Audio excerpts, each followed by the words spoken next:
Olá, galera! Tudo bem com vocês? Hoje nós vamos falar sobre o princípio de Pascal e Arquimedes, tá? Então, nós vamos estar aí encerrando a apostila de hidrostática.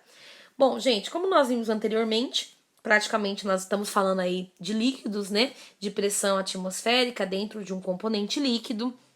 E aí a gente vai calcular o índice de pressão de acordo com que aumenta ou diminui a altura do meu recipiente e assim por diante. Então, no princípio de Pascal, gente, ele utiliza aqui, gente, o processo de pressão dentro de um recipiente, aonde ele vai utilizar força para conseguir compreender qual é a pressão que ocorre dentro de um recipiente numa determinada altura.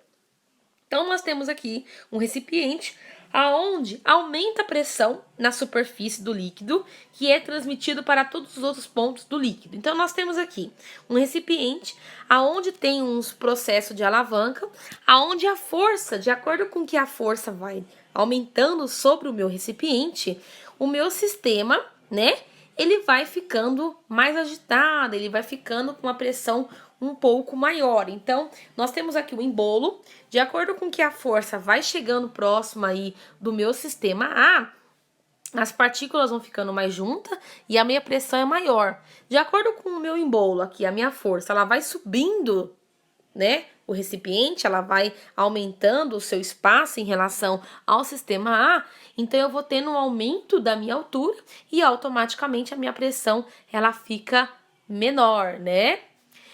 E aí, no caso, a atração entre esses sistemas acaba tendo uma diferença, né? Quando eu tenho uma força mais próxima a mim, ao meu corpo, ou quando eu tenho uma força mais afastada do meu corpo.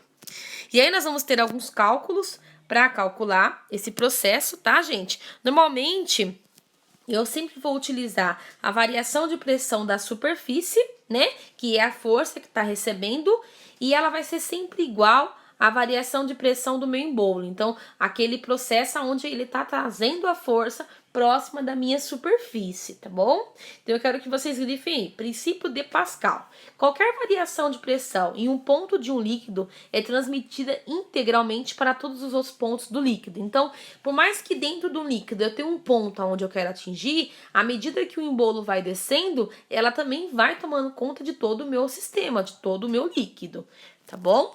E aí, nós temos aqui o elevador hidráulico também, que é um experimento que ele envolve aí, gente, a questão da água, do líquido. Existem alguns lugares aonde eu vou ter o elevador hidráulico através de uma força específica, de uma tração específica, tá? Então, nesse caso aqui, eu tenho força 1 e força 2, tá? Na força 2, eu tenho o carro, que representa aí o meu sistema.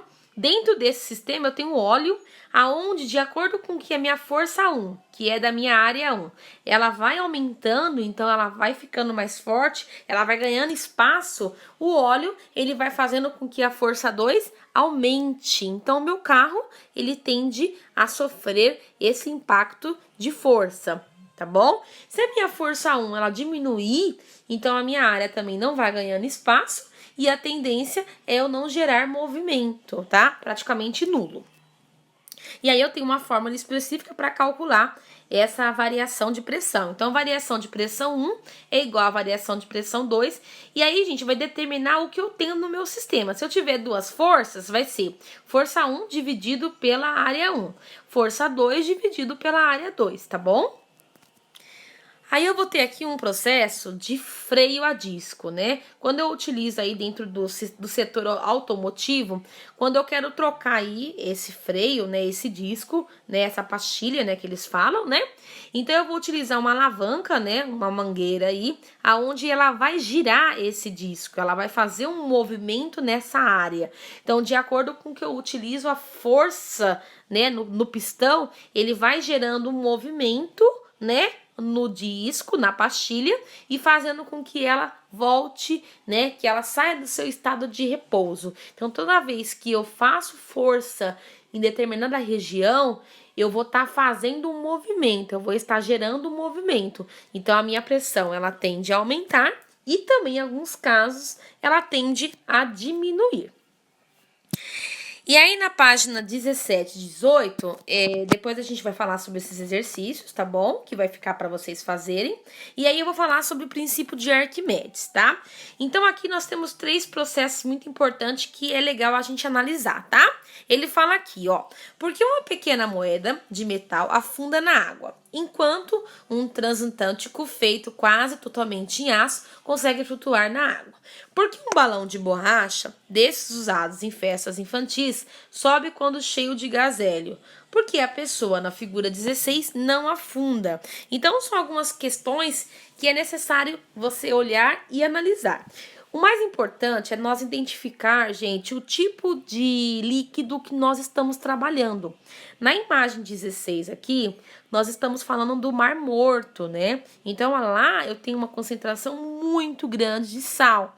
Então, devido a essa acidez, eu tenho aí a probabilidade de uma pessoa conseguir ficar do jeito que está na foto aí, ter um processo de flutuação, devido ao poder de acidez que tem nesse meu recipiente, nessa minha estrutura.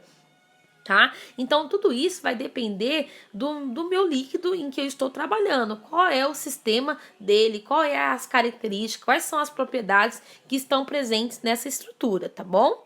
E aí, gente, quem teve essa iniciativa de fazer essa pesquisa, de correr atrás dessas respostas, foi aí Arquimedes. E foi quando ele elaborou uma lei que é muito conhecida aí na pressão atmosférica quando a gente fala de hidrostática, tá? Um corpo sólido, total ou parcialmente mergulhado em um fluido em equilíbrio, recebe deste uma força de direção vertical e sentido de baixo para cima, cuja intensidade é igual ao do peso deslocado pela parte imersa do corpo, tá? Então ele também fala que tem forças atrativas, aonde eu vou ter uma área que vai estar indo de cima para baixo e uma de baixo para cima. Eu também vou ter uma força que vai estar atuando de cima para baixo, mas a força que vai estar atuando de baixo para cima vai ser bem maior. E eu vou ter uma altura específica aí do meu corpo, tá? E aí, nesse caso, gente, também tem um processo de calcular esse equilíbrio, né? Então, eu tenho aí o valor de equilíbrio da minha expressão, do meu corpo, é igual à densidade. Então, eu preciso saber qual é a densidade. Porque dependendo da densidade do meu corpo e o meio material em que ele vai afundar. E dependendo da minha densidade do meu corpo, ele não vai afundar. Como, por exemplo, água e óleo. Quando vocês vão para o laboratório ou na casa de vocês, vocês colocam água e óleo, o que acontece, gente? O óleo, ele não afunda. Ele vai para a parte superior do becker, né, ou do copo, por conta da sua densidade. Tá bom? Então, ele acaba sendo menos denso e ele acaba indo para a parte superior. E a água, ela é mais densa, então ela fica na parte inferior, ela fica na parte de baixo do copo.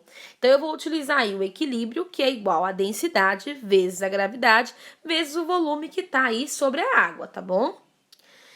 E aí, ele, com essa fórmula, gente, ele conseguiu descobrir aí o processo de equilíbrio que ocorre dentro do meu sistema. Então, ele fala que o volume do corpo está em equilíbrio. Então, a partir do momento que o corpo ele entra em equilíbrio, quer dizer que o meu volume, o volume do meu sistema também está em equilíbrio, tá bom? E aí, nós vamos ter a imagem A, que representa aí a pressão A, que está sendo do meu recipiente, do meu corpo, do meu sistema para baixo, e o E que representa esse equilíbrio, que também está do meu recipiente, do meu corpo para cima. E aí nós vamos ter a imagem B também, que representa de novo uma pressão e um equilíbrio, e a imagem C também, que representa uma pressão e equilíbrio. Então, todos eles estão de forma igual, tá? Aqui na imagem C, a pressão e o equilíbrio, eles estão no mesmo valor numérico, tá? Eles estão idênticos. Na imagem B, a minha pressão ela é menor que o meu equilíbrio. E na imagem A minha pressão é maior que o meu equilíbrio. Então, tudo isso vai ter aí uma variação, vai ter uma mudança aí dentro do meu sistema. Então, isso vai fazer com que o meu corpo afunde ou não, tá bom? E aí, nós vamos ter essa atividade prática. Essa atividade, gente, dá para fazer em casa, se vocês tiverem todos esses equipamentos, bexiga, garrafa e esse canudinho. Mas se vocês não tiverem, quando voltar às aulas, nós vamos estar fazendo todos esses, se Deus quiser, lá no nosso laboratório, tá bom? E aí, vai ficar os exercícios pra gente fazer, tá bom? Vou estar passando pra vocês, vou estar orientando. E vamos estar encerrando aí a parte de hidrostática. Qualquer dúvida, galera, é só chamar. Ou então até a nossa próxima videoconferência.